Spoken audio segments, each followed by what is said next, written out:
As the final events of Bible prophecies are rapidly being fulfilled, the call coming from God to His people at such a crisis as this is to come up higher. Come up higher as God called Moses to Mount Sinai. Come up higher as Elijah called the people of God to come up on Mount Carmel. Come up higher because we have a high calling in Jesus Christ. Our High Calling, a devotional by Ellen G. White. Choosing my life work. Every man's work shall be made manifest, for the day shall declare it, because it shall be revealed by fire, and the fire shall try every man's work of what sort it is. 1 Corinthians 3, verse 13. We should carefully weigh the matters relative to the work we take up. Will this work be a blessing to souls? God has not given us work merely to keep us busy, but for His name's glory. Many are busily engaged gathering wood, hay, stubble, but this will all be consumed. By God's appointment, each man has his post of duty. The careful, prayerful inquiry is to be made. What duty is assigned us individually as men and women under accountability to God? And whether our labor be wholly limited to spiritual things or whether it is temporal and spiritual combined, we are to faithfully discharge our work. Things secular and things sacred must be combined, but spiritual things are not to be hidden by secular matters. Christ requires the service of the whole being, the physical, mental, and moral powers combined. These are to be enlisted in God's service.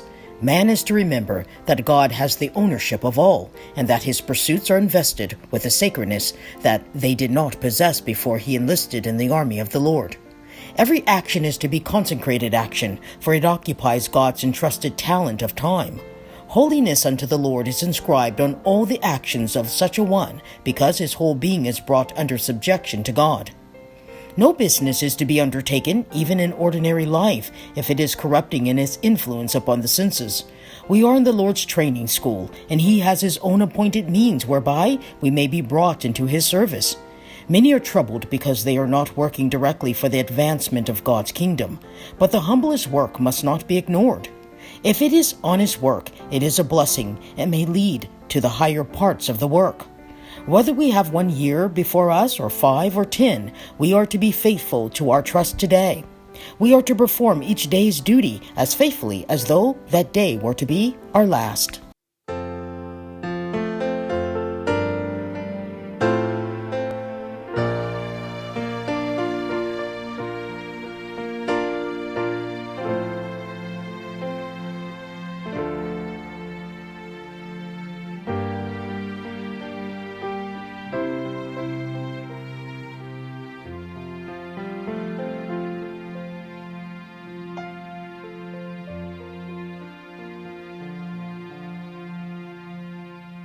Sitting at the feet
Bless me